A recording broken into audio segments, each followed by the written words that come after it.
Coming up next on the Jeff Crilley Show, we'll talk to a national thought leader on the topic of employee engagement, and she'll share some of the secrets she's learned from some of the smartest people on the planet.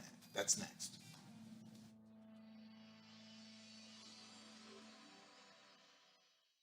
Many are predicting that the worst is yet to come, which is unfortunate, said one person here. Until now, they've enjoyed the reputation of being the nation's icebox. Watched a burglar in his home this morning by webcam. As a journalist of over 25 years, stories are what make my world turn. Reporting live from the Dallas newsroom tonight, Jeff Crilley, Fox 4 News. But in 2008, I took the jump from my familiar life and started a PR firm from my home. We're talking about anyone with a camcorder like the one I'm using becomes a television network. We started slowly growing the company, and we now have over 100 clients, and we've branched into the world of live digital broadcasting. I now own 8 different TV studios and have a huge team, and the stories that I now get to share are sometimes the most important of my life. Life has a funny way of coming around full circle. This is the Jeff Crilley Show. Well, some big buzzwords these days are employee engagement and workplace culture, and all companies like to think they're doing it, but some just put a ping pong table in the break room and think that they're engaging their employees. They couldn't be more far wrong. To talk about that today, Mitzi Perdue, we have a love affair. She proposed marriage to me several hours ago. I told her I'm very happily married, thank you. But we instantly had this romance because I think your energy is amazing, and you just have the heart of a giver. Would you share a little bit of your background? Oh, I'd love to. My late father was the co-founder of the Sheraton hotel chain. It began in the 1930s, and that was a period where hotels were just going bankrupt right and left. But he had techniques for employee engagement that enabled him to make a success where everybody else was failing. And he really, before anybody knew what employee engagement was, he was practicing it. That's true. He actually made a huge study of how to get along with people and what made people tick, because at age 26, he was told by a career guidance counselor, "You have the worst human relations skills I've ever come across." Wow. That was after an 8-hour session of testing to kind of discover why he could never stick with anything, and why his own mother said to his future wife, "Don't marry Ernest, you'll end up poor." So Mitzi and I met this morning at Success North Dallas, a fabulous networking group that's been around for more than 3 decades now. And I was just so blown away by your talk. And one of the things that you shared was when your dad would come into a hotel that needed renovating, he didn't spend his first dollars on the things that the public saw. He spent it behind the scenes. Will you share that story? I'd adore to, because I mentioned a moment ago that a career guidance counselor said he had the worst human relations skills you'd ever come across. So Father decided pretty much for the rest of his life to try to learn what made people tick, what motivates them, what makes them want to go the extra mile, just be engaged, although that wasn't the term they used back then. So with that background of studying psychology and taking courses, he realized that when he took over a hotel, that the employees were probably a pretty demoralized bunch, including that they would expect that they were going to be fired because the hotel's going bankrupt. The new owner probably wants to bring in his own friends, not to mention cousins and nephews and uncles. So the first words out of Father's mouth when he would assemble all his new employees, and there might be 400, there could even be 800, because there are a lot of people behind the scenes in a hotel. The first words out of his mouth when he's addressing his new employees in the hotel ballroom was, "I want every one of you to keep your job, because I know that you know your job better than anybody else in the world, and I have a job in this. It's to give you the resources and the encouragement to show the world just how great you are." Cool? That's so cool. And he would spend the money on things that the public didn't see. And that blew me away. Why did he do that? Well, after he had told them that he wanted them to keep their jobs, he wanted to convince them that he really meant it, that these weren't just words. And so the first money that he'd ever spend when he'd take over a hotel would be, the decorators, plumbers, electricians, just all the people who were sprucing up the hotel, wouldn't spend it on the areas that the paying public would see, the first money that he ever spent was on areas that only the employees would see, like the lockers, the shower rooms, the employee dining rooms. And he did that to signal to them how important they were to him, how much he believed in them, how he wasn't just taking them for granted. No, they were the secret to the hotel's success. Wow. Well, I hadn't intended to take notes this morning, but I just started furiously taking notes because you were just dropping these pearls of wisdom. I want everybody to know that you're listening to a best-selling author, international speaker. Let's go ahead and show her sizzle reel.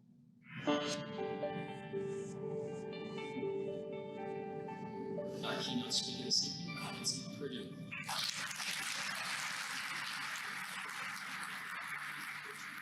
Mitzi Perdue says it takes a tough man to make a tender chicken. You know, the house that he lived in and where the company headquarters is, I don't think he moved 5 miles.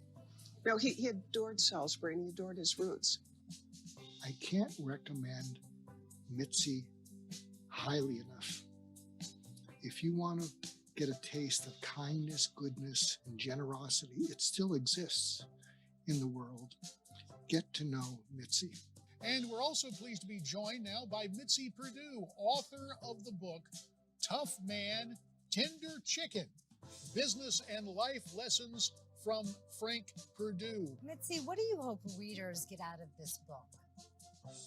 I think the whole point of my book, and I'm kind of proud of it, is showing, and I hope even inspiring others, how people can grow and transcend their own limitations. Hi, I'm Mitchell Levy, global credibility expert, and I interviewed Mitzi Perdue as one of the 500 thought leaders that I focused on in terms of credibility. And Mitzi has a lot of that. She's lived a really fulfilling life so far and has done so many amazing things that if you were going to have Mitzi speak at your event, be ready for a human with heart, a human with character, with so many great stories that she will move your audience. I highly recommend her. When we first married, I, coming from the hospitality industry, it's my impression that you solve everything by hospitality. Hi, friend. My name is Tim Schur. If you are looking for an extraordinary global authority on employee engagement, on building extraordinary cultures, then Mitzi Perdue is the speaker and trainer and consultant for you. Yeah, his reaction was pretty much what yours was. It was, no. That would be 20,000 people. That's an impossibly large number. Mitzi is a truly dynamic presenter. About 11 years ago, I was at a lunch, except it wasn't quite like this. For somebody to be that giving, that real, that authentic, I just can't say enough about Mitzi. A woman of extraordinary stamina, energy, knowledge, and incredible desire to share that with the world and the people around her. A leader's job is to give people a better vision of themselves. And if they know that I believe in them, that they're worth putting the first money into refurbishing the hotel, it goes to their place. It helps create the better vision of themselves.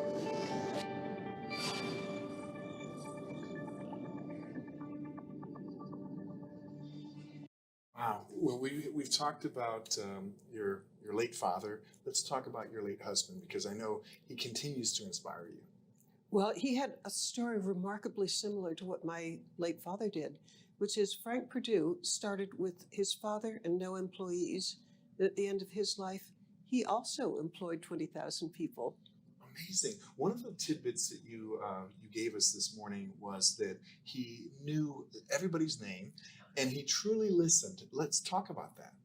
All right, he used to just stun me because with 20,000 employees, I don't know how many names he knew, but it had to be, I'm going to put 5,000 or 10,000 minimum, because we could visit a plant and there are workers on the line and he'd know the names of so many of them, and he wouldn't just know their names, he would know like facts about them, like Antonio, his son just got into college, or Macy's had 30 years with no 6 days. He paid so much attention to the individual employees. Wow, that just blows me away. And one of the things that you talked about is that he was passionate about spending weekends, weddings, funerals, visiting sick employees. Tell us more. All right, I think he really believed in his soul that the people who were working together as a team for Perdue Farms, that they were family. And in view of that, every Saturday we would get a list from his executive assistant of who was ill. And if you're employing 20,000 people, there will be some people who will be ill and who will be hospitalized. Saturday afternoons, we spent at local hospitals visiting the people who were ill. But then he also felt that, this sense of family, and how about really deeply from the core caring. If somebody invited him to their wedding, we would show up. And then funerals, the number of funerals that I've attended in my life is enormous, but he cared enough so that even, whoever it was, he would attend the funerals just to show respect and caring. That, the person wasn't just important because they worked at Purdue. No, they were important because even if they had worked for Purdue, they were important to him. Wow. I hope you can see Mitzi's eyes because they absolutely glow when she talks about this. We saw in that clip that you're often invited to talk on the media, and here's a nice article from the New York Times we're going to put up on the screen. I think what really impresses me about Mitzi is you're so down to earth. And when you come from successful families like you have, that can you can feel self-important, and you can lose sight of what's really important. And I think you have taken so much from your late father and late husband, because you really listen to people and you love people. With all my heart and soul. I mean, I personally think that I'm on earth to serve. And just to give you a little clue of what my father was like, and my mother certainly would have said the same thing. But I remember once as a little girl kind of toddling into my father's office, his home office, and watching him. It was a Saturday, and deep in papers and just studying and working. And I asked him, "Daddy, what are you doing?" And he said that he was studying various philanthropies that he was going to support. And I asked him, "Why do you want to do that?" And he said, "The greatest pleasure my money has ever given me was in giving it away." You gave me goosebumps. You're so inspirational. I want to spend the remaining time we have together talking about a passion project for you, human trafficking. Tell us more. All right, a couple of years ago, the words human trafficking didn't mean a whole lot to me until I met people who would tell me the amount of suffering involved and the extent of it's just extraordinary. And a couple of statistics.